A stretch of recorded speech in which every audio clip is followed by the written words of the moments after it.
The Pigeon Forge whistling. I don't believe in horror stories.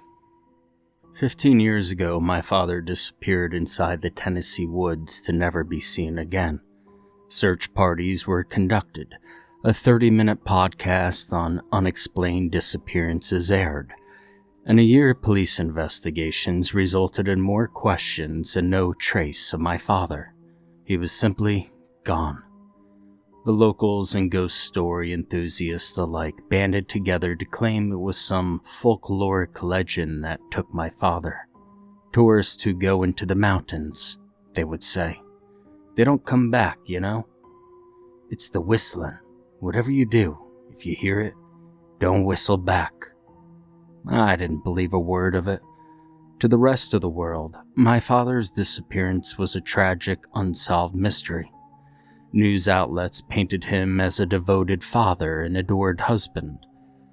A man presumably taken from this world too soon, they said to my mother and I, though his vanishment came as a blessing in disguise. Call me an asshole for saying so, but my father was no good man. He was impatient, with an explosive temper and a terrible addiction to alcohol. He'd drink whiskey from one hand and rain violence with the other. For most of my childhood and all of adolescence, I hated him, and in my late 20s, I went completely without contact. I didn't hear from him for 2 years, and then on one Thursday night out of the blue, I received a call. It's him, and he says he's in a 12-step program for a better life. And one of his steps is to make amends with those that he has wronged, and I'm one of them. He rented a cabin near Pigeon Forge, he says, and would love it if I joined him for a week of fishing and rebuilding our relationship. I said no, and I hung up on him. On his third night in Tennessee, he left me a voicemail that haunted me for the next 15 years. "Hey, kid, it's me, Dad," it said. "I just wanted to say, I don't blame you for not wanting to see me. Well, I never treated you or your mother right. I know that. And shit, if it were me, well, I would have lost my number years ago. But I really do want you to know that I'm sorry, kid. I'm so fucking sorry for everything. And maybe sometimes we could go out and get a coffee or something, yeah? Well, I hope so. I'll talk to you later. I love you, bud." And that was the last time I heard his voice. I tried calling him back, but it went straight to voicemail. A week later, when he didn't return the keys to the renter, the man drove out to the cabin to see what was going on. There he found all of my father's things: his car, his suitcase, the food he prepared for the week, his wallet and his driver's license, even his phone. His last call, made to me, was still there. The only thing missing was him. The police had nothing, no signs of struggle, no hint of foul play, and the only fingertips inside of the cabin belonged to my father. 11 months later, and the case was closed due to a lack of evidence. And after that, I mourned for the father on my voicemail, and I moved on. That was about until a week ago when I received a call from my father's old phone number. This time I answered right away. "Dad?" I yelled into the phone. "Dad? Is that you? Where the hell are you?" What answered me was not my father, but a sound so sharp it felt like a knife straight to a vein, jagged and off. At first, it was barely more than a thin, broken noise, barely louder than a whisper. Eerie as it was, I had to hold my breath to hear it. Then it started closing in. The sound grew louder and steadier, pushing through the static until it filled my ear, and I had to pull my phone away. It was a whistle, high and piercing, like nothing I'd ever heard before.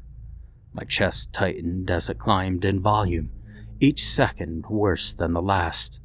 And suddenly, the device burned in my hand. Heat spreading fast, the screen flashing white before a crack split straight down the middle. I dropped the phone. And that's when I heard him. My father's voice tore through the whistling, raw with fear, shouting my name as if it was his last breath. "You stay away, Ferguson," he screamed. "Don't you come here. You stay away." Then the line went dead. I must have called him 100 times after that, but each time I got the same message. "We're sorry, but your call cannot be completed as dialed." I shouted, the already battered phone across the room. Only when I calmed down did my sense come back to me, and I called my mother and asked her questions about where Dad stayed all those years ago. A week later, I booked a week's vacation in the same cabin, the Honeywood, and drove from New Jersey to Tennessee in a rental. When I arrived, the first thing I noticed was that this particular cabin seemed further away than the rest, tucked up behind some Douglas fir and down a tricky dirt path. The 2-room cabin sat completely isolated, and the moment I stepped out of my car, I was greeted with the kind of silence that felt wrong in a place like this. No birds chirping, no water babbling, not even a random rodent popping in and out of the bushes looking for its next meal. It was just complete and utter silence. The next thing I noticed was that there was no cell service out here. I must have walked around the cabin and yard with my hand in the air, searching for at least a single bar, for about 30 minutes before I gave up and tossed it in my suitcase. It made me uneasy, not because I was cut off from the outside world, but because if there was no service, how did my father call me? Did he call me from somewhere else besides his cabin? That was what I was here to find out. However, for the first couple of nights, I saw and I heard nothing. Each day I took a walk behind the cabin. I stuck to the rocky footpath that circled at the base of the mountain, and every day was just as eerily quiet as the last. Only, it wasn't just the environment that was silent. There was no other person either. I figured I'd spot a fellow explorer, maybe a camper or two, or at least a fisher on his way to the lake. But I was the only one on the trails from sunup to sundown. I didn't like it. It felt wrong. And each night I returned to the solitary cabin with no clues regarding my father or his disappearance.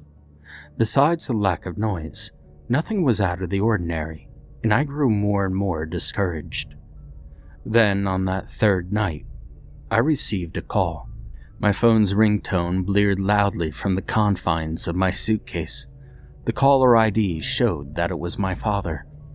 This time, when I answered, it was to the whistling tune of an old nursery rhyme, one I hadn't heard in over 35 years, but it used to lull me to sleep as a child. "Dad?" I nearly croaked, tears burning my eyes. "Dad? Are you here?" "I'm here. I'm in Tennessee. I came to find you." The only thing to respond was that damn whistling.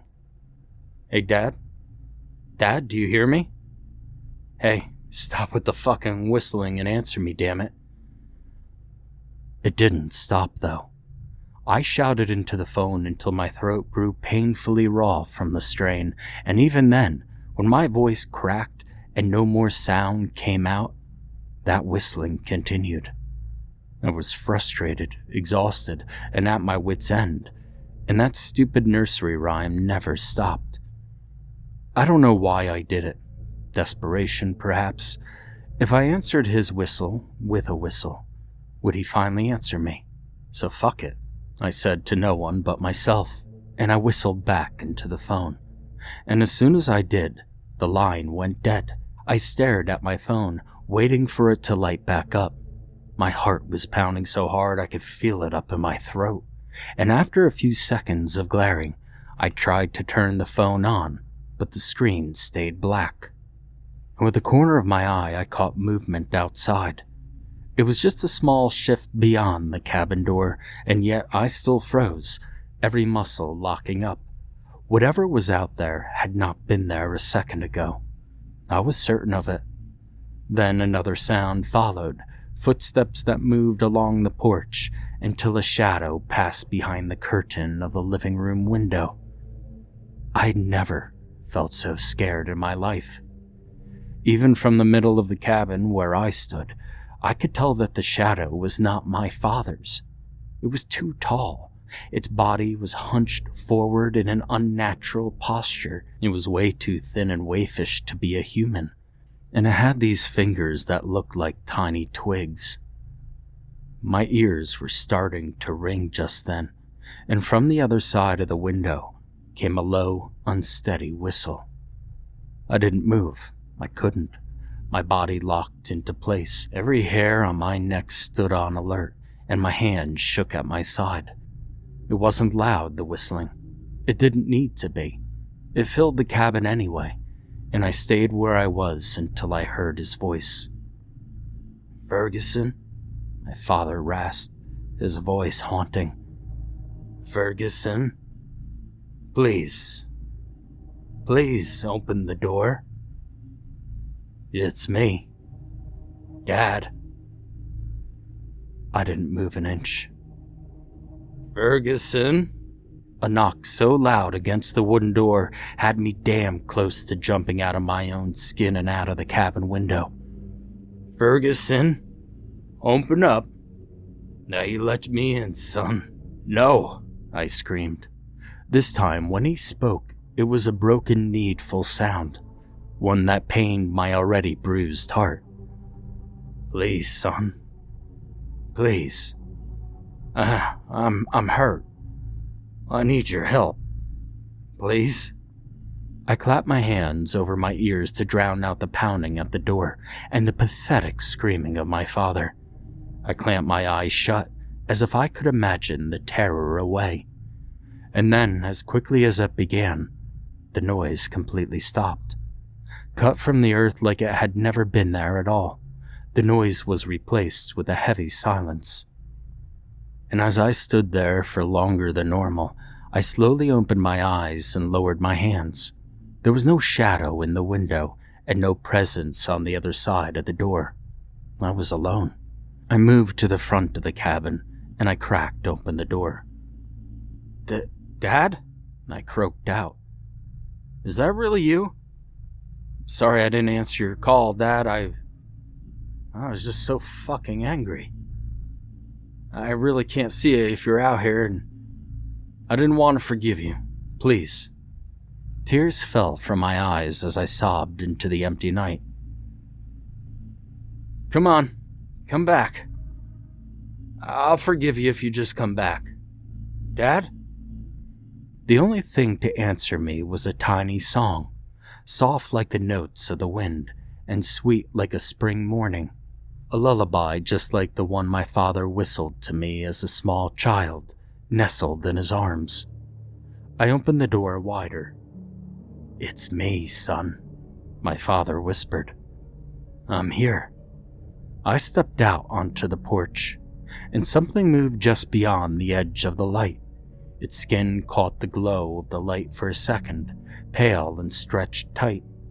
I whipped my head around to take in its face, or what I thought was a face. The mouth was huge. It was wide and full of sharp teeth. "I said, I'm here," it whispered again, and this time the facade slipped. It started as my father's, then dropped into something wet and hungry. I tried to move, but I was too late, and then the thing rushed me. I felt claws wrap around my shoulder and slam me against the porch railing. The impact knocked the air out of me. I screamed, but the sound barely made it past my throat before its mouth was in my ear, whistling that lullaby again, fast and excited now. Pain came sharp and sudden at my neck, then my chest. I felt warmth spreading, soaking my shirt, dripping onto the boards below, the metallic tang of blood assaulting my senses. I didn't know it at first, but I no longer had control over my limbs. The creature loosened its grip just enough for me to slide down the railing, my legs folding beneath me. I hit the porch boards hard, my cheek pressed against cold wood slick with blood. I couldn't feel my neck anymore. I couldn't feel much of anything. The whistling stopped.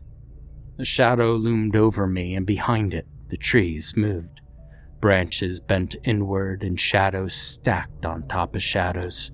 And from deep within the woods, farther than sound should carry, I heard it again.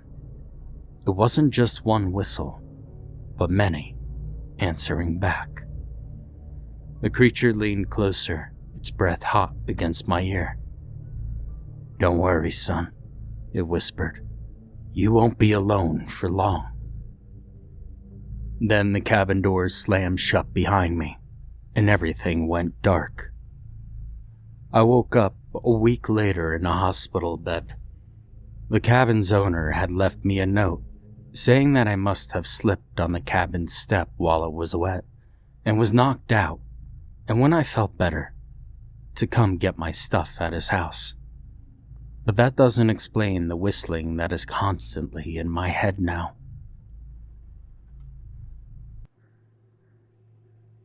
Wallin's Creek Cabin. I drove through the winding roads I never thought I would see again. I tried my best to never see again.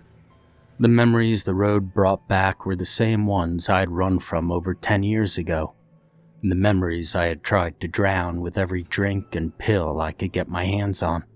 The memories that were flooding back full force with nothing to block them but the 5-year chip in my pocket. I turned down the narrow drive of what used to be my father's cabin nestled deep in the Appalachian mountains. It was one of many in Wallin's Creek, but one of the few that hadn't been abandoned. My father's cabin was well kept. He made sure of it. Guess it was mine now. The trees rustled behind me, driven by a soft breeze. Standing on the porch of the old cabin, keys still warm in my hand, I heard my name carried through the breeze. I turned to see what was speaking to me, but there was nothing out there but wet woods. I told myself it was just a sound carrying on the wind, the way it always does in a holler. Wind slides downhill and bends around trees, pulls voices thin and stretches them until they don't belong to anyone. That's what my father used to say anyway. But the call from the timber below spoke in a voice that knew exactly how to sound like mine, like it was calling to me. The creaking boards when I stepped inside should have been a familiar comfort to me, but it only reminded me of all the times I left. Dust hung in the slanted light like something alive, and I felt my father's presence here more than I have ever anticipated. The air smelled of pine sap and old smoke, of a time that hadn't moved on just because I had. The quiet pressed in around me like it was daring me to make the first move. But then it came again from the open door behind me. It felt closer, like it had moved with the soft breeze from the trees. I heard my name clearer this time. That was all I needed to take the final steps in and close the door behind me. My father couldn't protect me when I was young, but maybe his house could protect me now. I looked around the small living space. Just 2 bedrooms and a bathroom, a small kitchen, and an open living room. I knew it was small, but it felt so much smaller as a grown man. I walked down the short hall and moved my bags to the small guest room, my old bedroom. It hadn't changed much since I left, with the same worn quilt and wooden dresser that my dad had made himself. As much as he feared the land, he sure knew how to use pieces of it to his advantage. I opened each of the drawers, but they were just as empty as the day I had left. I stood at the door to my father's old bedroom. I couldn't bring myself to go into the room I was never allowed in as a child. It was almost as bare as the guest room. No photos on the wall or clothes anywhere to be seen. It was as neat and tidy as the rest of the house. It was cleaner than any alcoholic's place I'd ever seen, including myself. The room was clean with one exception, a book on the nightstand with a pen next to it. It was the only thing that seemed out of place. For as long as I had known my dad, he wasn't a reader or a writer. I mean, sure, he had a bookshelf full of books in the living room, but they had been my mom's. It was one of the few things of hers he didn't part with when she had died. I felt drawn to the book on the nightstand, like I just needed to read it. Like he left it there for me to read, but there was a big part of me that didn't want to go into his room. I was never allowed in this room. I mean, the room was always strictly off limits. But I own this house now. That room was technically mine. I slowly stepped away. I wasn't ready for this. My mental capacity right now was basic survival needs. I needed to pee, and I needed to eat, and then I needed to sleep. Preferably in that order. I glanced in the fridge, then the freezer, then all the cabinets in the kitchen. Expired milk, expired eggs, moldy cheese, and bread. I should have gotten here sooner, not put it off for weeks. I walked reluctantly out the front door and back to my truck. I would have to drive into town at least to get some groceries and gas. The gas station down the road would probably have everything I would need, if it was still the same as I remember it. The bell above the gas station door gave a tired little ring when I pushed it open, and the smell of old coffee and motor oil wrapped around me like something familiar that I hadn't missed. The man behind the counter looked up slowly, his eyes narrowing just a fraction when he took a look at me, like he was trying to place a face from a long memory. "You're up on the ridge, ain't you?" he said, not asking so much as stating it. I felt my stomach tighten. I hadn't told him where I was staying. He nodded once, quiet, like that explained everything, and then added, "Well, your daddy kept things calm up there, real calm." His gaze flickered toward the darkened tree line beyond the pumps, then back to me. "It's best to keep your doors shut after sundown, and if you hear your name, don't be in such a hurry to answer it." I looked at him. "What do you mean? Who would be saying my name?" He looked at me with a mixture of pity and confusion.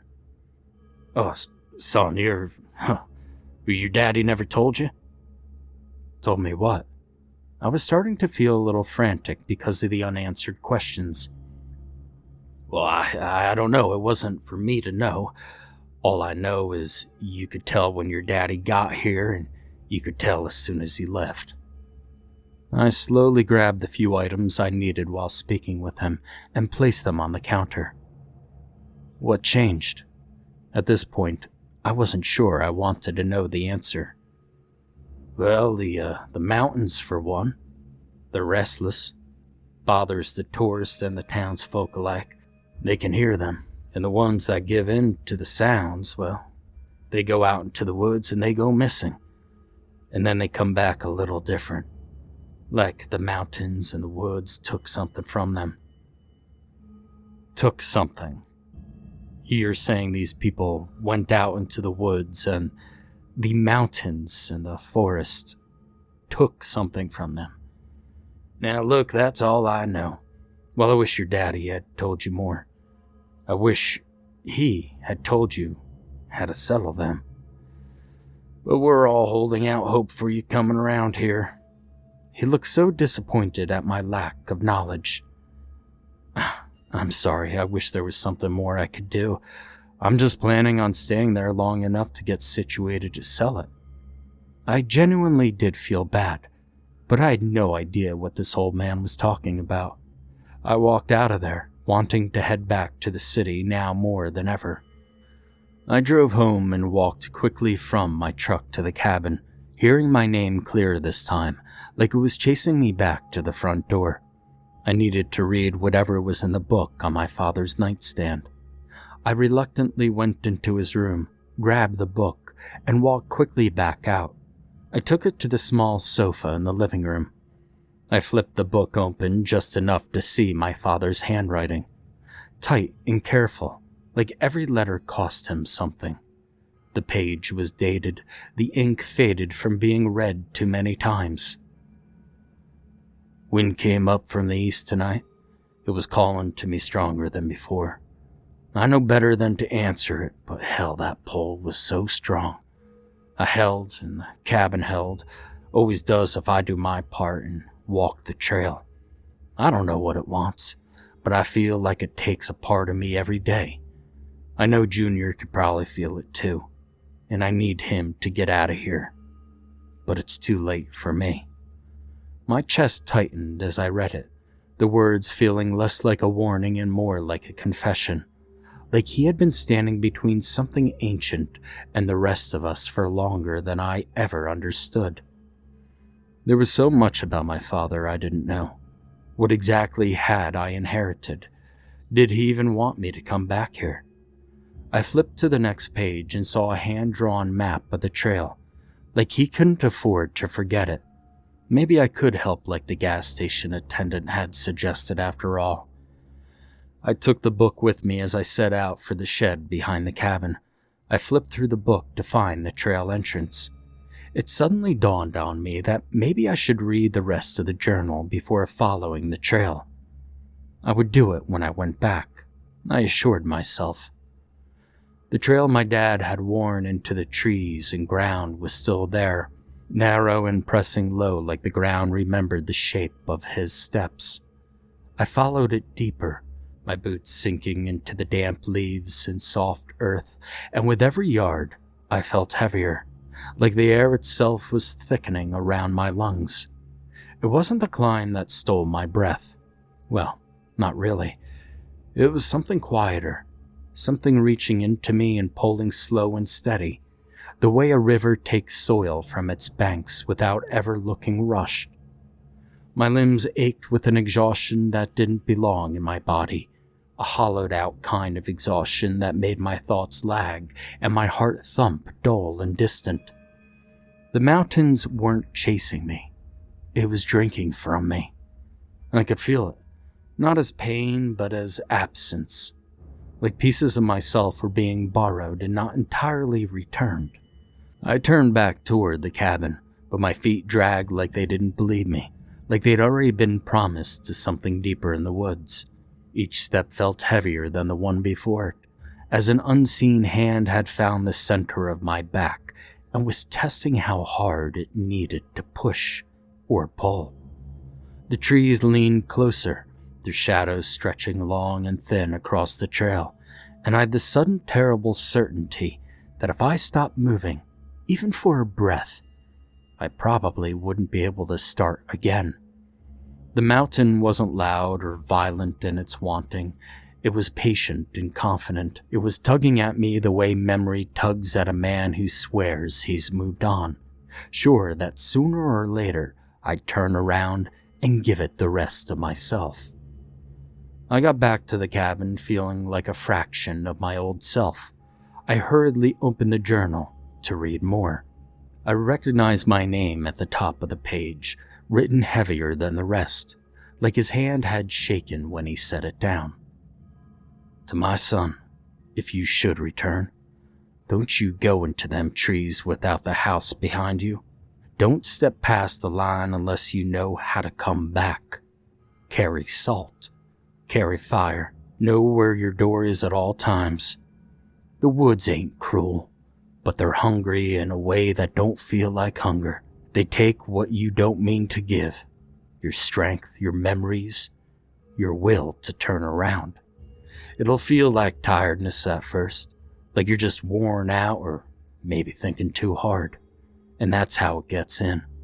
If you feel heavy, if your thoughts slow, if the quiet starts to feel gentle instead of empty, you turn back. That's it working on you. The cabin is your protection.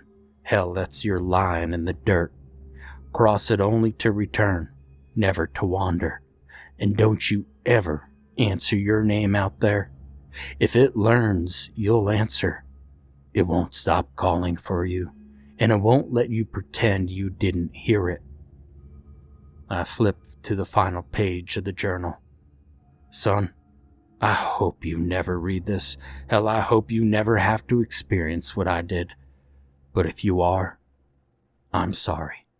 I'm sorry for what I put you through, and I'm sorry what I left for you. I'm sorry for how I got you to leave, but I knew you were too good for this place. Y'all be careful." My hands were shaking by the time I finished reading the last entry. I could stay like my dad did, protecting the land and its people, or I could leave and never look back, and leave everyone to fend for themselves. It was night now, and I was split between two entities.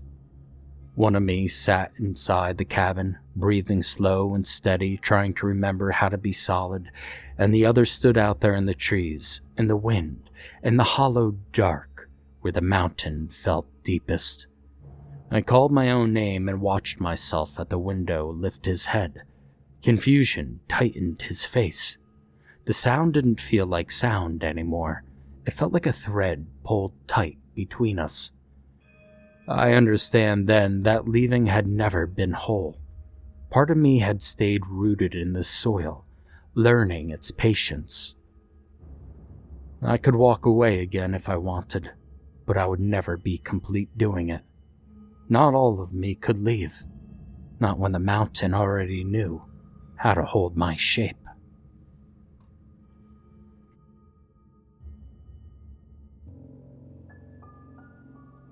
Lantern Lights of Appalachia. Moving to the south was never something I planned for. The move was a rash decision, brought on by a desperation to live somewhere more cost-effective and a sudden need for quiet. I lived in the city my entire life until this point. I had an unrealistic idea of what living so close to nature would be like, and I imagined myself breathing in refreshing air, unpoisoned by the toxic fumes of the city, taking long strolls through the woods so peaceful that all the racing thoughts in my head would finally slow down. I wanted nature to nurture me. I was too naive to understand that nature has its own motives, though. I'd spent the last decade trying and failing to climb the corporate ladder. So many long shifts I'd worked only to have meager savings to show for it. And then there was Abigail. Eventually, she grew tired of waiting around for me. I promised her the world, but only after I made more money, or got a promotion that never came, or found some unknown success that would lift me into a new tier in life. But she didn't care about all of that. Since she left, I haven't been able to sleep. Anxiety hit me like a ton of bricks, and the panic attacks that come with it have cost me everything. I froze during a work meeting. I just clammed up as I was in the middle of a presentation. My heart was racing, my mind was all over the place, and I snapped. I started hyperventilating in front of the board of directors, killing any chance of a promotion I'd been waiting so long for. And I lost my girlfriend and my job in one fell swoop. After turning on the TV to a random nature documentary during one of my insomnia-fueled evenings alone, I got the crazy idea to just up and move, settling on the heart of Appalachia after replying to an online job listing for a groundskeeper. It was a live-in position, so I didn't have to worry about rent. The property, which was really just a shabby old cabin in the middle of nowhere, was owned by an old Appalachia family who wanted to preserve the surrounding wilderness. But other than myself, nobody lived nearby for miles and miles. The job was simple: keep watch of the land, make sure nobody was loitering or causing trouble, and be inside before dark. The wilderness was a harsh, unforgiving place on a good day, but at night, well, that's when the real danger came out in the form of hungry animals and God knows what else. Easy enough. I've been spending my newfound country life taking long hikes through the woods, and by nighttime, I was dead tired. Certainly too tired to find myself wanting to investigate the woods in the dark. No, thank you.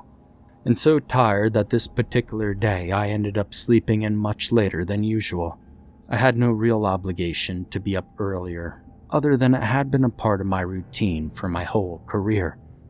Perhaps I could get used to just going with the flow. If I'm honest, it felt kind of nice to be aimless. I made myself a quick lunch and then decided to get outside and enjoy as much sunshine as I could before nightfall. The air was so fresh, the sun was so warm, that it started off as a perfect day. I had it in my mind to walk a different path. My goal was to leave no portion of this land unseen. Nature was revitalizing me, and I felt pulled to take it all in. Nothing clears my mind quite like these hikes. They're such a luxury compared to the city, where you'd have to get on a bus and just go to a park full of hundreds of other people. The feeling of emptiness and worthlessness simply began to slip away with each step, with each inhale of fresh air that was so abundant here. And yes, I miss Abigail, but it's a lot harder to suffer over her loss when I'm surrounded by so much beauty. I do regret that I never took her anywhere like this. I mean, she would have loved it. I contemplated on reaching out to her often to ask if she could find it in her heart to forgive me, to start over here in the middle of nowhere with me. But I can't do that. That would be asking her to give up her whole life for me yet again. She's an artist. She belongs in the world where people could see her work in galleries and hung on the walls of lavish homes, not to be kept secluded in the middle of wilderness. Cutting her free is the biggest act of love I could ever do for her, even if the wound in my chest hasn't fully healed yet. The trail I picked led me to a really dark part of the woods, surrounded by rows and rows of massive trees with long, spindly branches, unlike any I'd ever seen before. I was grateful I packed a sweater in my bag because the coolness of the shade had me shivering a bit. I can only imagine how eerie this place would look in the complete shadow of night. The expanse of it all really puts things into perspective. How small I am in the grand scheme of things. The world is huge with so much beauty to offer. I've been focusing on the wrong things for so long. I walked the woods with a childlike wonder. If I hadn't made sure to put my watch on, I could have easily lost track of time.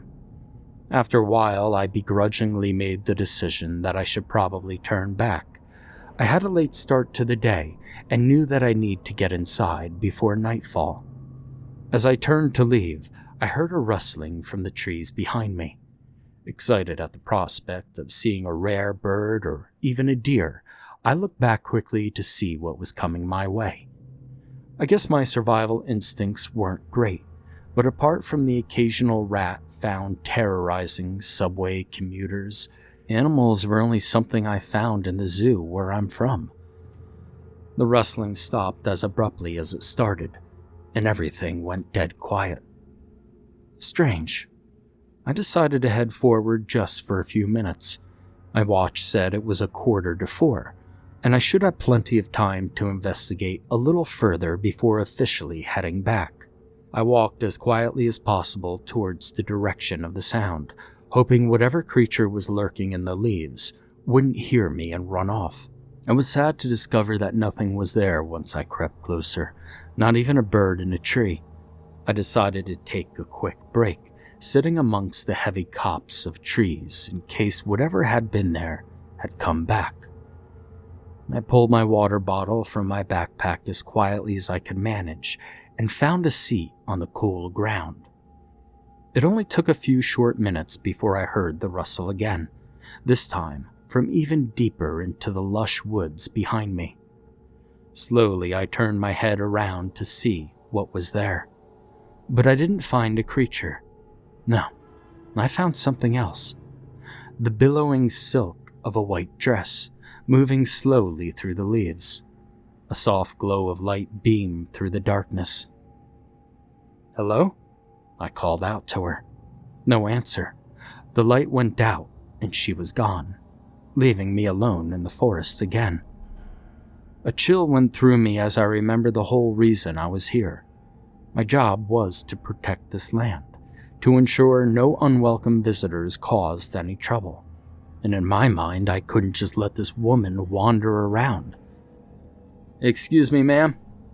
You're not supposed to be here. Please come back to me." But there was silence. I quickly packed up my backpack and began walking in the direction I'd last seen her, but I couldn't find her anywhere in the heavy woods.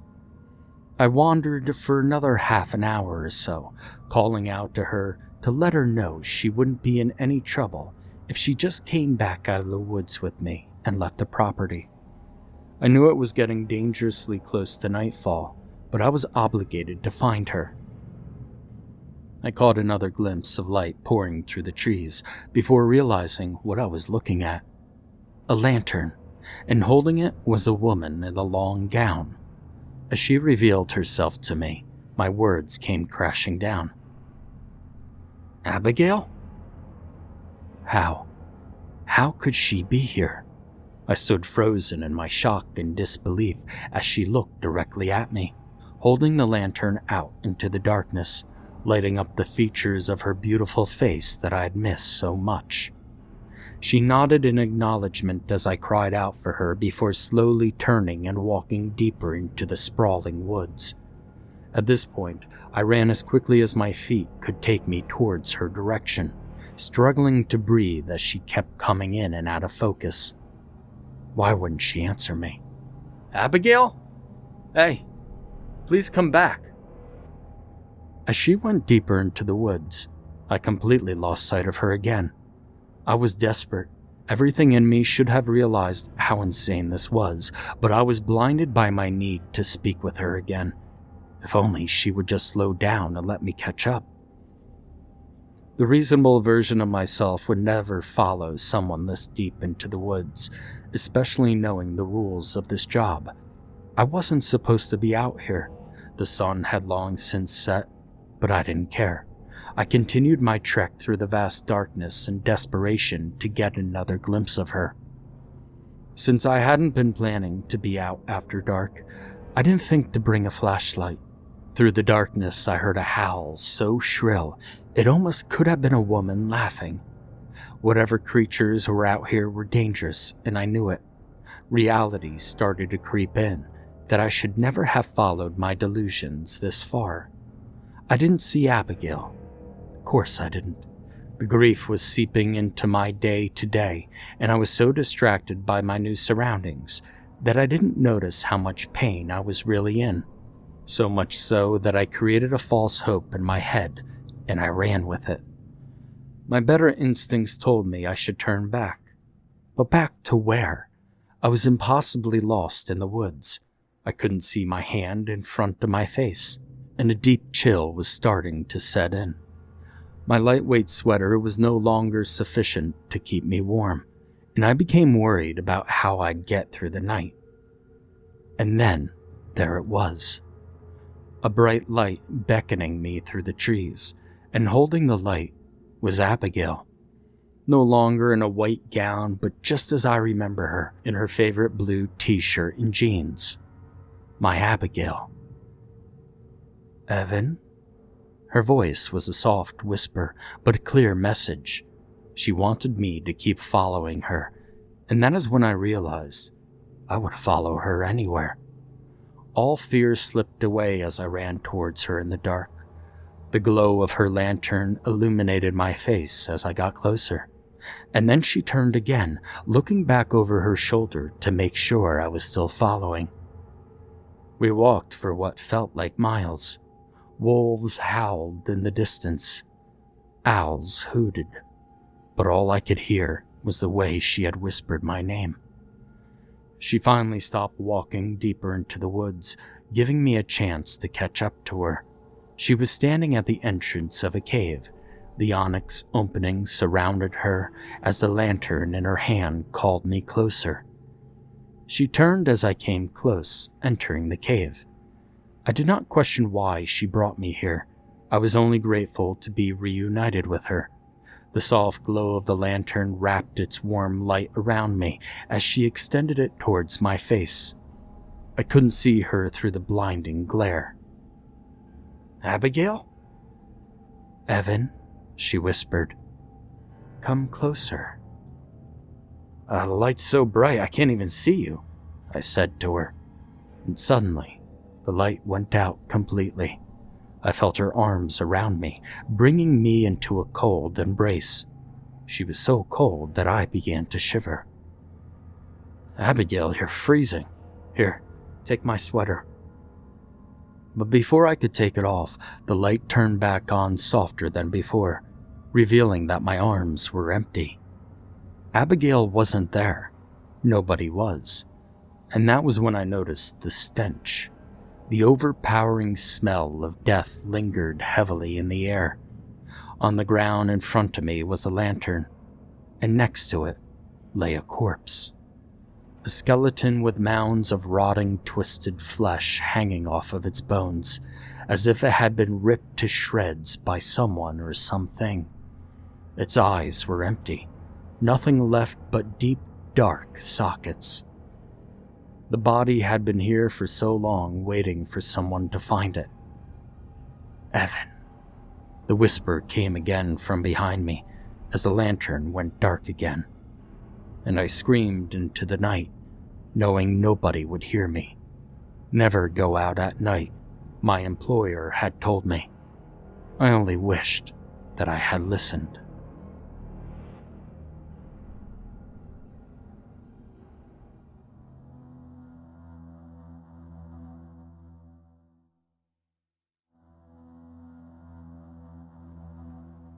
The Mimic of the Blue Ridge Mountains. For as long as I can remember, I've spent my summers at the base of the Blue Ridge Mountains in a secluded hunting cabin owned by my grandfather, known by the locals as Doc and Papa Doc to me. My grandfather was the only large animal veterinarian within at least 100 miles. This meant he was always getting late-night calls from the local farmers asking for his help delivering a steed or assessing injuries after a violent attack from one of the many predators who might have worked their way down the mountains looking for something to eat. Every time he got one, he'd wake me up to go with him. When I was younger, he'd carry me out in my pajamas, lay me in the back seat of his pickup truck, whistle for his dog, Fudgy, to jump in, and he'd leave us to rest while he handled whatever problem had required us to rise from our slumber. As I got older, I couldn't understand why he wouldn't just let me stay in the cabin myself while he was on call. "We don't want the bears to get inside while you're sleeping, son," he'd say. And by that time, I'd been hunting for years, and he knew I was a master shot. The cabin was also highly secured with essentially every security system known to man. If a bear did manage to break in the door, every police station in the state would know about it. But still, I never questioned him further, believing this was just his way of saying he wanted to spend more time with me, without saying it. Instead, I'd throw on my slippers, pack a few snacks, and sit in the passenger seat with Fudgy on my lap, lapping up the chilly mountain air with his tongue through a crack in the window on our way to our next adventure with Papa Doc. At 20, we had a particularly eventful late-night call involving the birth of twin steeds. Fudgy had been restless throughout the night, like something was bothering him, and then when we got home, he took off towards a whistling deep within the woods. It was a strange whistle, monotone almost, the same 3 low notes constantly repeated. I had heard all the folklore about whistling in the Appalachian mountains and knew the myths said you should never follow the whistle, but I never believed in any of those stories. "Now, Fudgy, you get inside," my grandfather hissed, taking off after him. Of course, allowing my 72-year-old grandfather to hobble into the woods alone, chasing down his equally elderly dog, wasn't an option. So I began chasing after them. Running after them, I began to close in when my grandfather quickly stopped moving and turned to face me. His eyes were filled with fear, a look I'd never seen before. He was absolutely petrified in a way that was almost unnatural. I wanted to turn away, embarrassed at seeing him vulnerable. When he'd registered it was me standing before him, his face softened. "Why don't you go inside, boy? It's not safe in these woods after dark. You lock them doors, and don't open them for anyone, including me. I have a key, and if I'm not back by daybreak, you drive into town and you tell the sheriff to come looking." And with that, he patted me once on the back and continued down the path. Shaking, I started my way back to the familiar log cabin that had become my second home.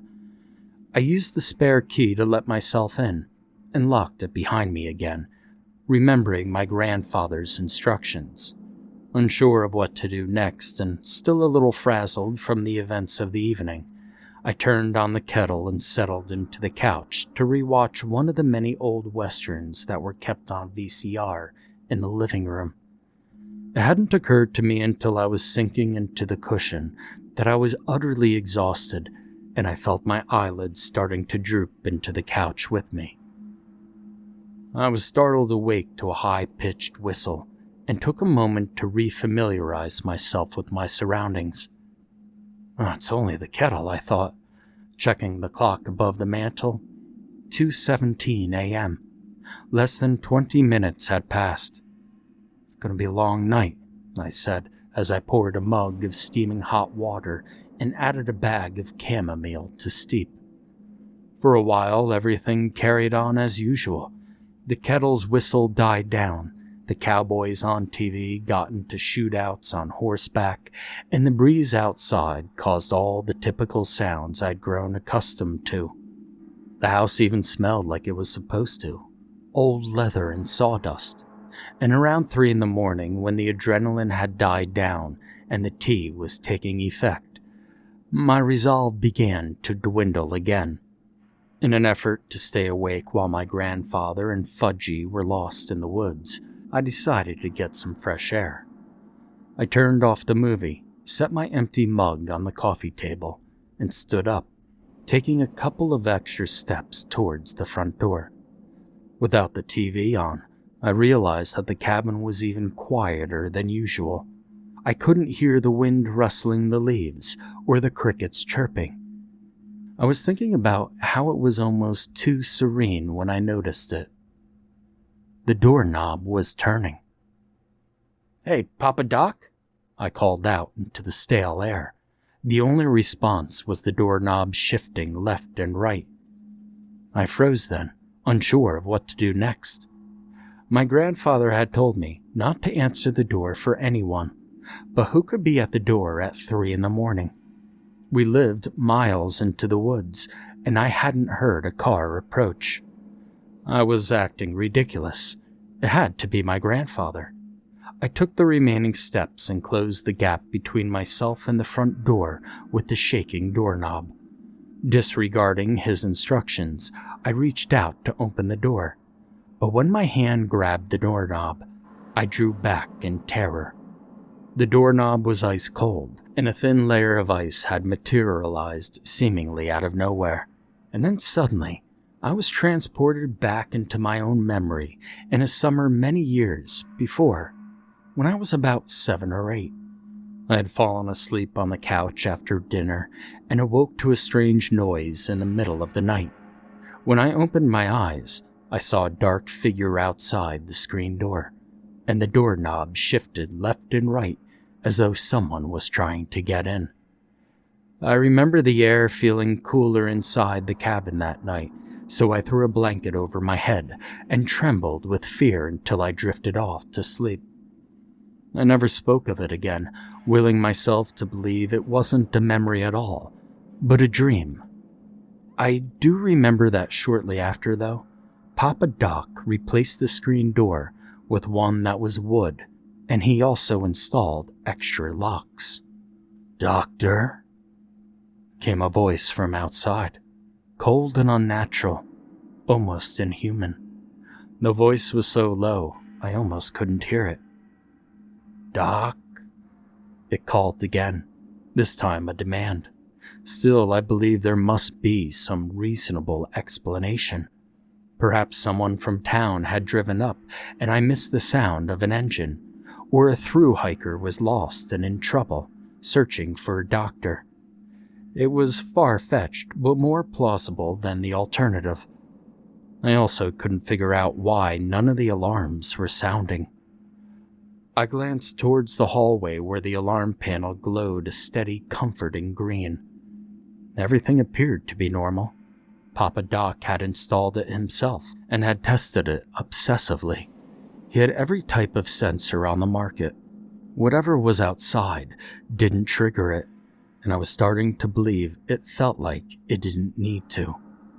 The system wasn't failing exactly, but it didn't seem to recognize the thing at the door as a threat. "He's handling an emergency down the mountain," I called out. "You'll have to come back in the morning." Papa Doc had told me not to open the doors, but he never mentioned I couldn't respond if someone came searching for him. The man outside let out a low grumble, and it took me a few moments to realize he wasn't mumbling. He was laughing. His laugh was ice cold as the doorknob, a sharp, grinding laugh that covered my arms in prickly goosebumps. "You need to go," I yelled out again. "Come back after sunrise, and I'm sure he'll be back." And then banging. Bam, bam, bam.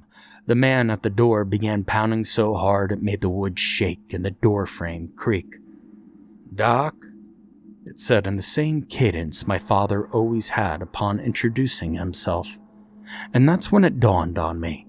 The voice wasn't shouting. It wasn't whispering. It was practicing. Just as I made the connection, the lights shut off, and the temperature of the room dropped by at least 20 degrees.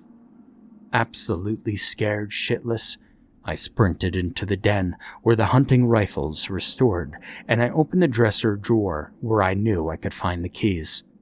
Much to my dismay, when I opened the drawer, I'd found it empty. My grandfather must have taken the keys with him when he went out to chase Fudgy, not thinking that I'd need them. And then bam, bam. This time the knock was closer, like someone was pounding on the windows outside the den.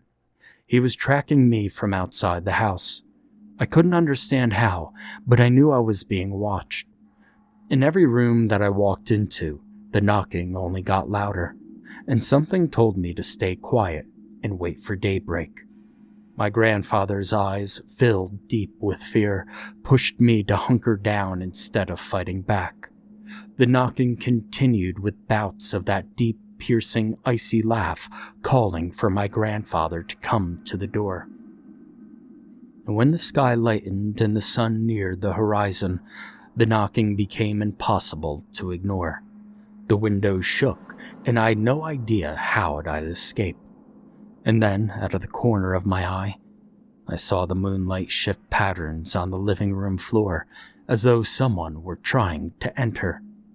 My eyes drifted to the doorway, where I witnessed something between a claw and a skeletal finger sneaking through the doorframe, followed by another and another. The temperature dropped suddenly, and I could see my breath gathering in clouds as my heart raced. The man who wasn't a man had no clouds. There was no breath. He was not human. I knew there was nothing I could do to escape now. "I found him," my grandfather screamed, pushing through the back door with a wet and dirty Fudgy who was licking his cheeks as if he'd never see him again. Fudgy barked, making his way over to me. The cabin warmed quickly, and my goosebumps disappeared. And with a racing heart, I turned back to the door and watched it quietly close. No more fingers that weren't fingers. No more man who wasn't a man. Now more than 20 years have gone by since Papa Doc had passed away, and even longer since Fudgy had been gone. He left me the cabin, and I never missed a summer driving through these mountains. This year, a couple of months after my first grandson was born, I moved in full-time. In a few years, I hope that my grandsons will visit during the summers, just as I always did. Things are relatively quiet here, and I still watch the occasional Western movie, just on a much bigger screen. There are still nights when men who aren't men come to visit, though, when the doorknob shakes and the temperature changes.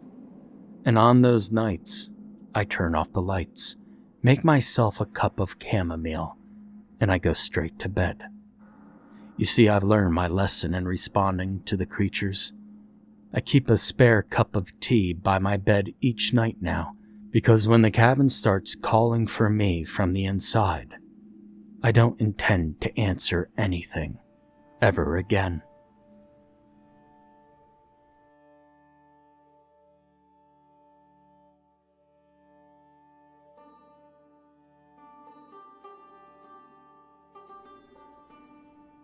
Dewey's West Virginia Mines.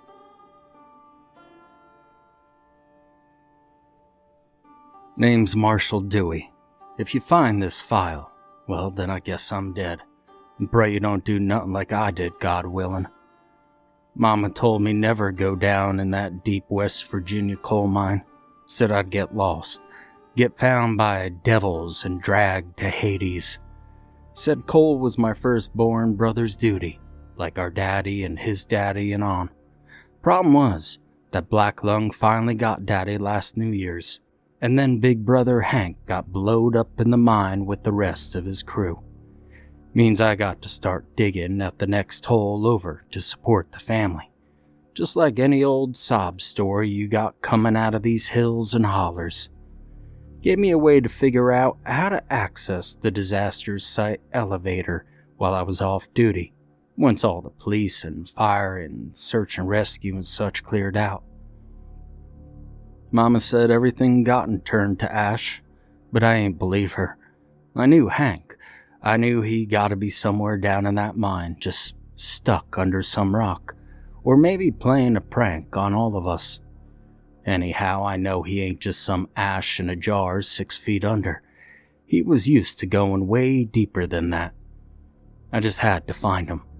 But it was damn dark, and part of me was ready to give up when I saw something fluttering thing just to the side where my eyes can't quite see. When I turned, that thing I was seeing was a feather falling down to the ground, ever so gentle-like, but no bird or pillow in sight it might have came from. I looked all around, but it was just rock, supports, and more blackened earth. Well, and then it hit me. Well, I had no idea where I was. I mean, sure, some ways led to the surface, but there were ways and ways all around me for me to go, and hell if there was any light from up above to give me a hint. My chest got tight and tighter, like them anxiety attacks Daddy used to have that got worse when he wouldn't take his medication. I didn't know if I got them too. Couldn't afford the copay to see some shrink to prescribe me some more medicine that we also couldn't afford. But I couldn't think of much else while I felt myself curling up on the hard earth, gasping for air. I tried to remember Hank's basic training advice that Daddy never took. That box breathing. Breathe in 1, 2, 3, 4. Hold 1, 2, 3, 4. Breathe out 1, 2, 3, 4. And hold 1, 2, 3, 4. Etc. It seemed like a joke to me then, how the hell I could keep myself tame while I was fighting for my life. But the strangest thing happened though, what with all the pain and aching when I was starting to laugh. I mean, sure, I was out of breath, but how far was screaming from guffawing anyway? I guess it was kinda hilarious to me in that moment, stuck down on the underside of a mountain, but caged up only by my lonesome. Well, of course, that last part is what really hit me hard and sobered me up. Even if Hank was down here, I wasn't going to find him, and I'd probably die myself, lost at the bottom of that stupid carpetbagging Enterprise, never to be found again. Now, I ain't lying to say that's probably my lowest point right there.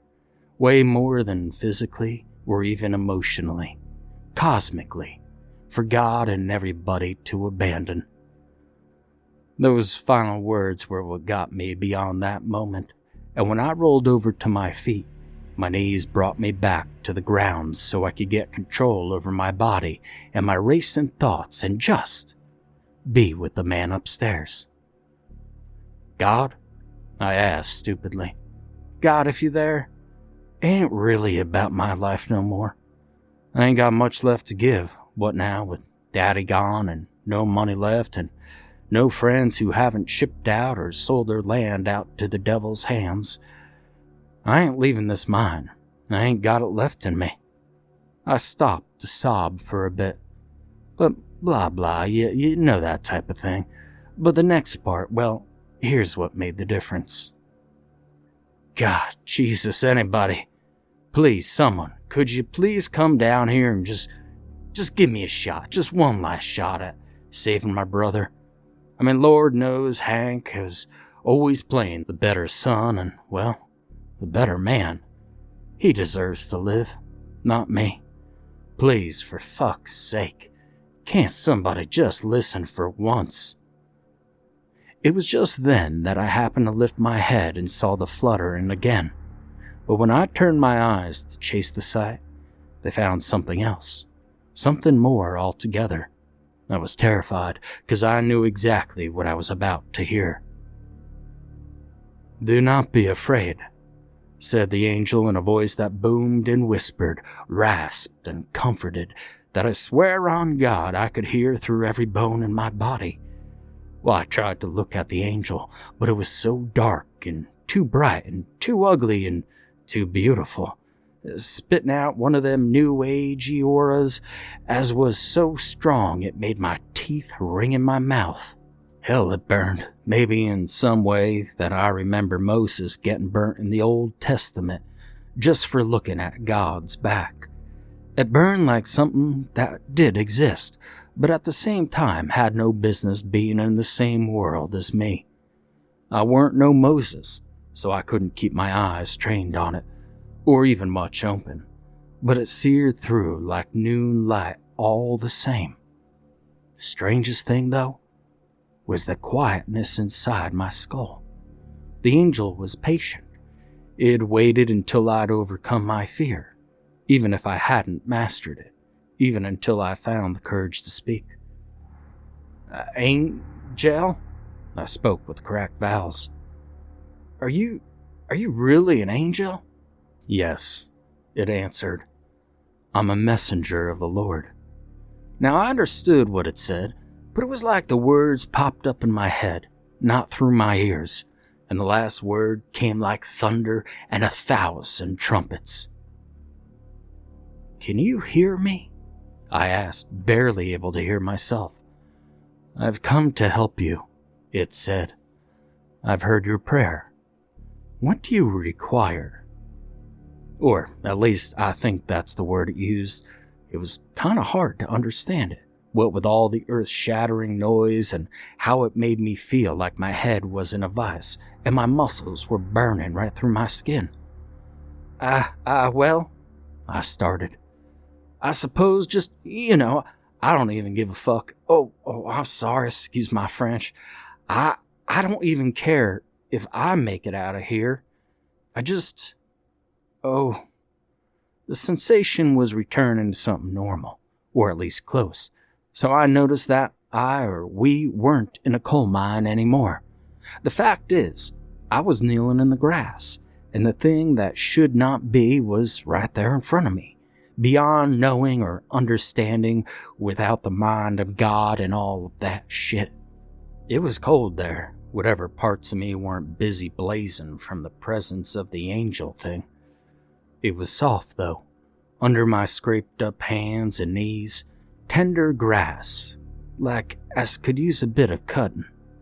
Reminded me of that one criminal with the broken glass across England the preachers talk about.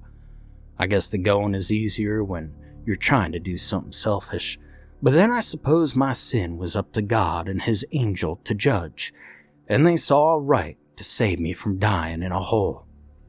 Best I could, I lifted my eyes to meet the angel's. Well, its bottom feathers anyway. Where its feet would be, perhaps, if it had anyway. It doesn't matter. This is what I said. I said, Angel, I want my brother back, and I'd do anything for him. Well, he's trapped down there in the mine, isn't he? Well, is he alive? He is, said the angel. My vision swirled around. My chest went tight. My head felt light, and I had to catch myself from falling. Well, then wait. If he's alive and he's stuck down there in that mine, well, somebody's got to save him now. But there's no time, so what can I do? The angel's light and heat backed up ever so slightly. It was like as if it was pondering my words, which seemed so strange coming from so perfectly an alien of a creature. Your brother will die, said the angel, in a matter of minutes. What you do with that knowledge is up to you. I gasped, and seeing as how I couldn't catch myself, I shot a glance at the angel in full. All I could see was light, some big, terrible light. I looked away, but I raised my hand toward the thing. Please, just if Hank's alive, we need him.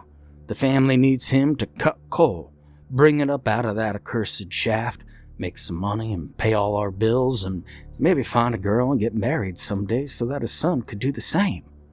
Well, Lord knows, you too, I guess, but y'all know well as I do that I ain't cut out for this life. My family don't need me like him. Artistic disappointment me ain't got the same things to offer as him. And I can't stand the way Mama looks at that stupid graveyard every Sunday. She always loved him more than me anyway. I waited for an answer, any hint of advice, but nothing came, so I eventually just grunted and said, let me take his place. Put Hank where I am, and, you put me where he is. Everything will be okay, right? The angel didn't acknowledge my question, but I could half see, half feel it lift its hand like some judge with its gavel, or maybe some animal-headed god with scales, and I had a sinking feeling, and I blacked out. Now, when I woke up just a minute later, I felt cuts all over my body, bleeding out into my clothes. I groaned, also stiff as a board, and I rolled over to find my pillow. Fact is, to my surprise, there weren't no pillows of mine.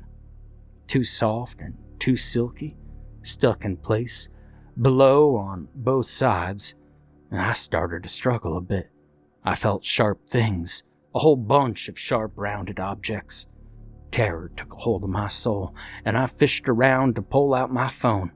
And sure enough, once I unlocked that damn thing and shined it all around, I found myself covered in slivers of clay. Worse was the clumps of ash. I coughed, and they went everywhere, and, so I only coughed some more. Once I realized where I was, I tried to push up and out, but I had nothing but fear left to guide me. My strength was sapped, though. I was panicking, and I had any signal through all the dirt above me. And that's why I'm making this recording, not hoping anybody gets a hold of it, sooner or later, but just 'cause I don't want to die doing nothing but breathe myself to death. But still, I do have to breathe, and I'm about to start. 1, 2, 3, 4. Thing is, though, there's just a few other things that don't belong in here box. These little puffy feathers. Whew.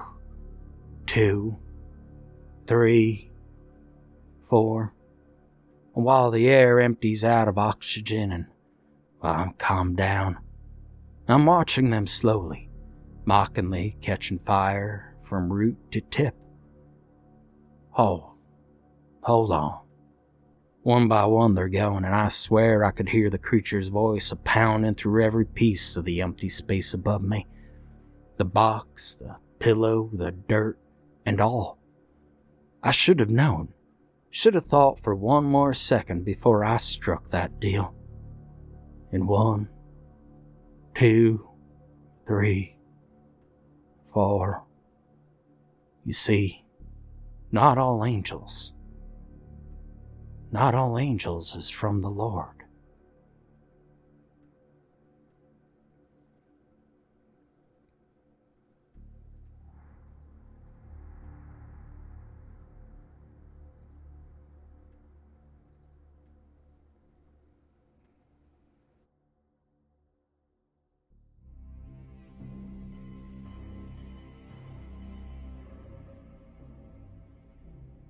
Booger Hole Axeman of West Virginia. A scream echoed in my head as icy fingers of dread traced their way down my spine. A sharp hot pain as if something ripped off of my side. I was panting hard to catch my breath. Someone touched my shoulder. Then I heard my pop's voice, calm and reassuring. "Calm yourself. Your ma's changing your bandage." While I was still struggling to breathe through the pain, she made soothing noises, the ones every mom makes to calm their child. "Caleb, now that you're awake, can you tell me what happened?" "What day is it?"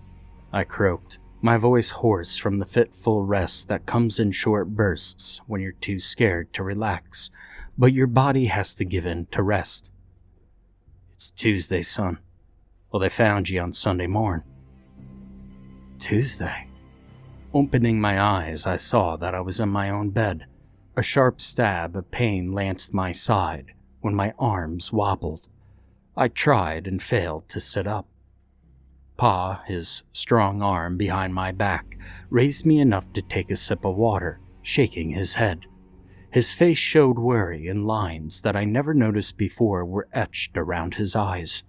He looked sad, sadder than when my grandmother fell ill and died last summer. He was patient and waited for me to speak. Even though I knew where I was, the room faded away as if it were a distant memory. My vision shifted from seeing my pa to the worst night of my life. It was Friday all over again. The afternoon was growing late, fading into the evening. The sun's warmth from the day left as night crept closer, the chill of the late hours settling in. Levi grinned, straw sticking out from his hair, giving him a comical scarecrow-like appearance. The work was hard but satisfying. Mr. Turner, the man that we, Levi and I, were helping, said to get washed up for supper. The icy cold water in the small basin, a cloth, and a cake of soap waited on the porch for the three of us. Mrs. Turner always fed us a good meal when we helped. A big bowl of beans and cornbread with honey was set before us. She fussed over us, refilling our plates until we couldn't eat another bite. We left shortly after since we had a long walk ahead of us. Just after dusk, there was no moon out to give us light to see by. The path home was familiar enough, though, so with our flashlights, we figured it would be fine. "You reckon Missy and June will dance with us tomorrow night?" "Why? Are you still sweet on June, Levi?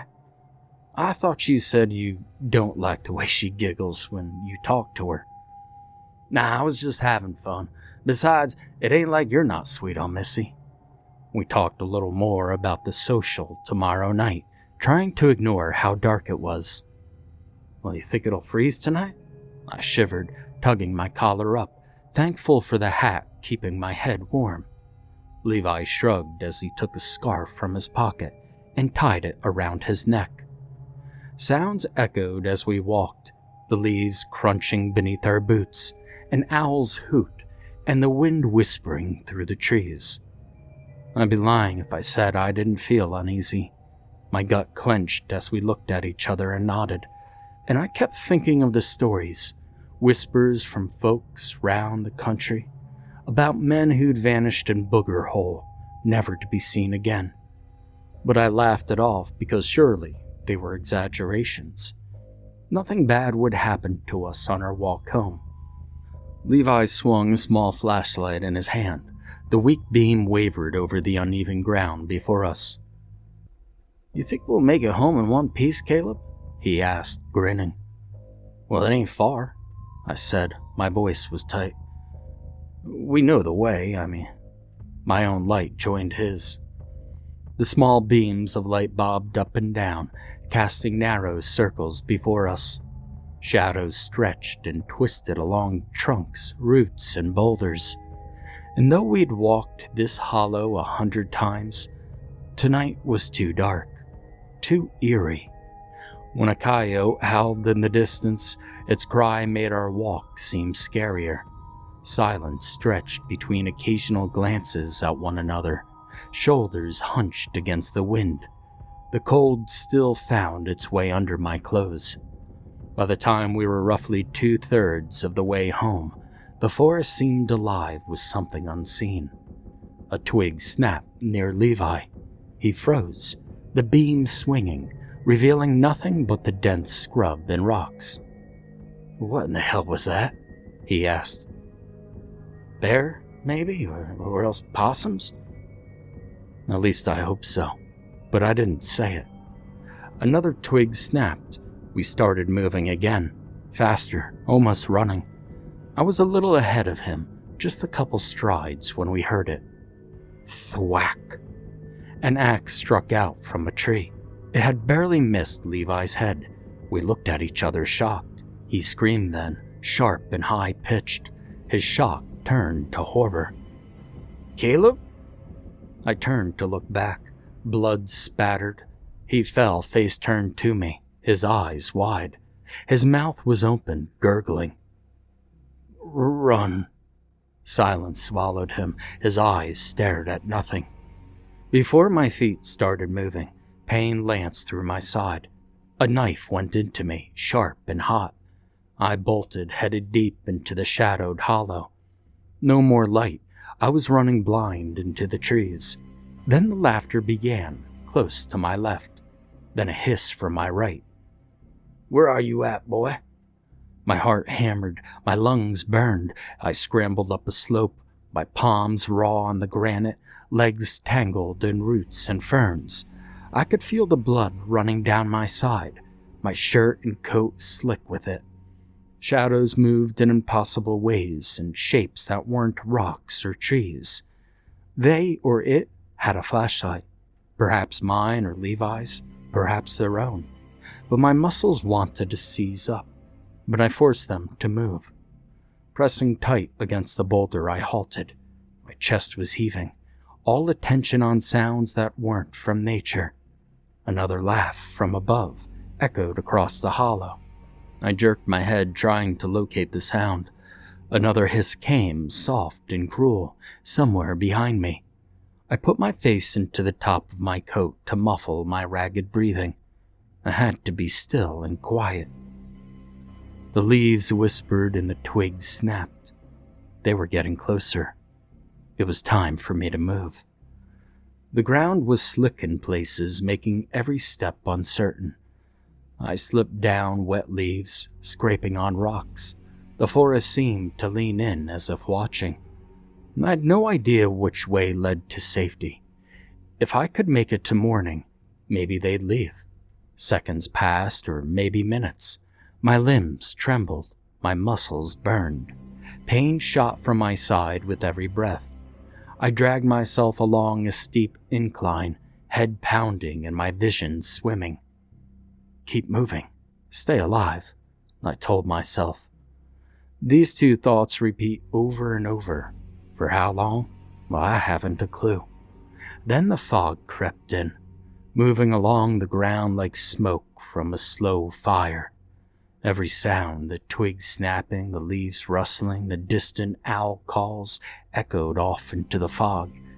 And I didn't know if the attackers were near, circling, or had even left me alone. I pressed myself into the hollow beneath the tree, trying to disappear. Every rustle could be a footstep, every whisper of leaves a laugh. My heart thumped, my ears ringing. Thoughts wouldn't focus. My head swam. I know you're close, boy. The voice was rough, and it forced my eyes open. But it was still dark, and I could hear them drawing closer. Then there was another voice, a timber low growling, and I could only make out one word. Dead. Did he mean Levi? Me? Both of us? Although dark and now foggy, shapes could be made out. The knowledge of what it felt like to be hunted seated deep within my bones, and there was more laughter coming from around me. And I wondered, perhaps, were they mad mountain men? My heart thumped wildly and I forced my breath to be silent, tucking my chin so that every exhale went into the top of my coat, pulling my legs closer to my chest. I was hidden by the trunk of a tree, the brush all around me. Then the axe hit a tree nearby, the deep impact vibrating throughout the air.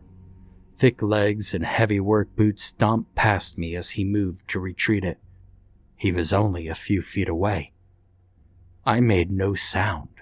Either he'd find me, or he'd move on. And please God, let them move on and leave me be. Seconds went by, perhaps minutes. He had moved off, but how far? The only sounds were leaves and perhaps small animals, the calls of a couple owls, and the beat of my own heart. I needed to get out of here before I died from this wound, the cold, or even them. Every one of my nerves was alert, my ears ready to pick up any hint of discovery. Eyes steady, searching in the darkness inch by inch. And I slowly kept forward. From one tree or bush to the next I crawled, and with each movement on the side, still bleeding, I felt a stabbing, slicing pain that both took my breath and made me want to cry out. But that hollow seemed endless that night, and the voices hadn't gone yet. I couldn't tell if the silence was mercy or perhaps a trap. It was hard to keep going. Every small shift felt like I was pulling myself through dark molasses. Consciousness came and went, but my momentum was gone. I tried to crawl farther, but my side burned and that knife wound was throbbing. Slipping on wet leaves, fingers raw from pulling against the rock and bark, hell, everything hurt. I slid down a small slope, squirming in what appeared to be the shape of a wide tree. I sank at its base, gulping for air. The rest of my strength gave out, and darkness was pressing in. My breath rattled in my lungs. The ground was cold beneath me, and it sapped the last of my struggle to live. In my bones, I knew my best friend was gone. Gone before his last words was out. And my thought, guess they got me too. And then I heard a sound of wagon wheels. Damp earth smelled sharp in the chill. My eyes wouldn't open, no matter how hard I tried, yet my lungs filled with air. Hands lifted me steady and firm, then laid me down next to something softer than the ground. "We've got you, son," said a man's voice. "We're gonna get you to the dock." I didn't answer. My chest heaved. The sweat and blood matted my hair to my forehead, and pain radiated from my side. I was still alive. But how? The jostling in the back of the wagon was lessened by more than one set of hands holding me still. I didn't or couldn't fight them. And then cries of alarm came from somewhere around me. Conversations and hushed tones followed. Sensations were all I knew then. Being lifted and then carried. A hard surface under my back. My clothes being removed. A warm, wet cloth touched me. After I was warm, small stabs and a pulling in my side. Darkness. Opening my eyes, disoriented, I took in the room. A deep breath of relief filled my lungs. Cold sweat covered me, forcing a shiver, and the telling of it was as bad as the experience. My mouth was dry and I tried to reach for the water, and Pa helped me again. Instead of a sip, I tried to gulp it. Hell, I was so thirsty, and it gave me something to do to chase the images from my mind. "And then I felt you touch me, Pa. Well, it's all I can remember. I never did see their faces. Ma and Pa both held tears on their cheeks, and my pa's face was red with anger at what he couldn't see or do anything about. Pa, did they find Levi? Yes, son. The funeral's tomorrow.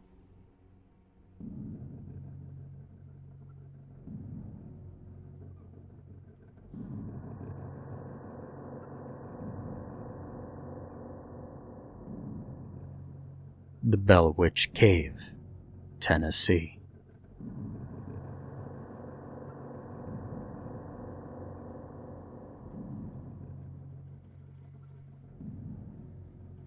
He could smell the river before he saw it, a thick living scent, equal parts rot and sweet grass, wafting up from the Red River's muddy banks.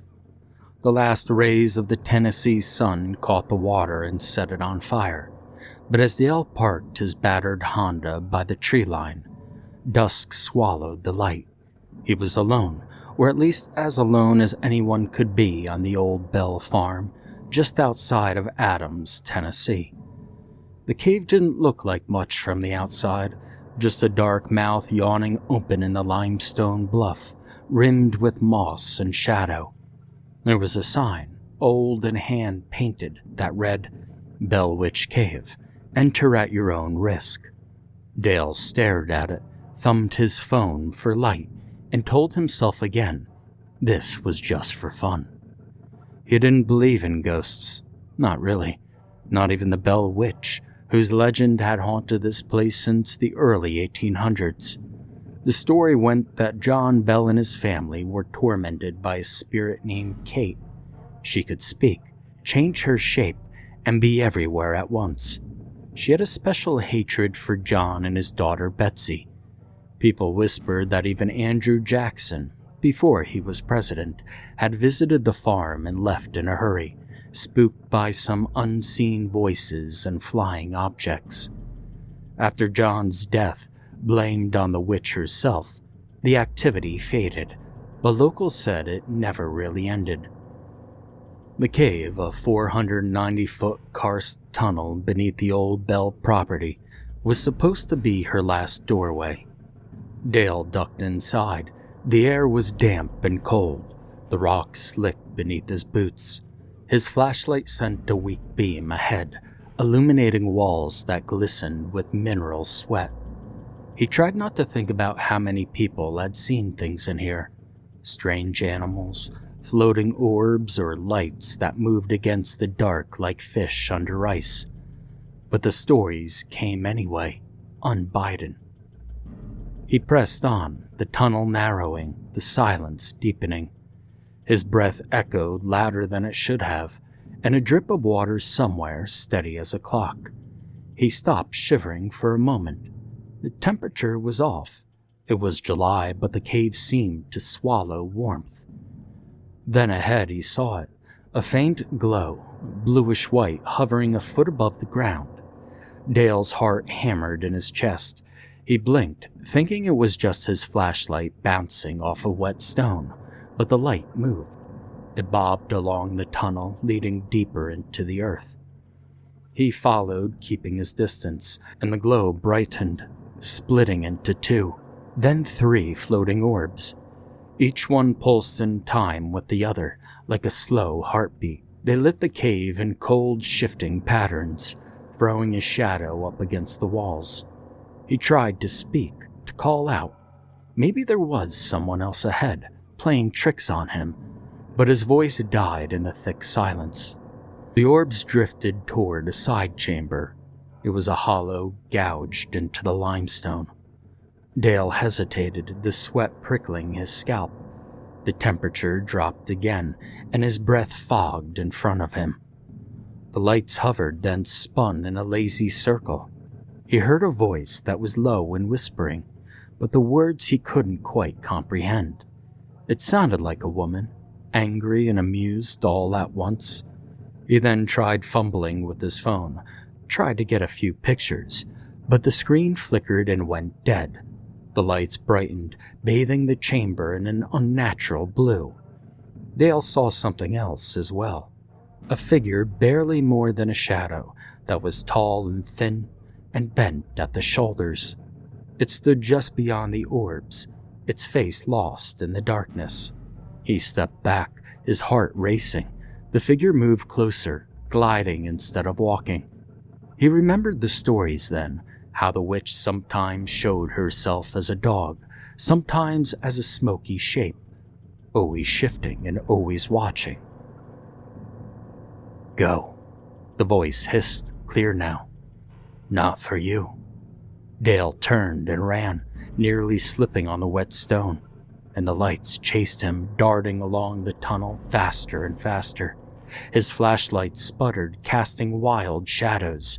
He burst out of the cave mouth into the starless Tennessee night, his chest heaving and his knees weak. Behind him, the cave glowed with the blue fire for a heartbeat, and then went completely black. The scent of the river was gone, replaced with something sharp and bitter like burnt sugar. He staggered back to his car. His phone was useless, the battery dead. When he looked back at the cave, he saw nothing but shadow. He didn't sleep that night, and every time he closed his eyes, he saw the orbs, the shadow figure, the cave's wet stone walls. In the morning, he checked the photos on his phone. The one he tried to take in the cave were there, but the images were completely black, except for 3 pale, floating spots of light. Dale never went back to Adams, Tennessee, but sometimes he'd feel the air go cold and see a flicker of blue light just out of the corner of his eyes. He learned what the locals knew. Some doors are better left closed, and some lights, no matter how bright they are better left alone.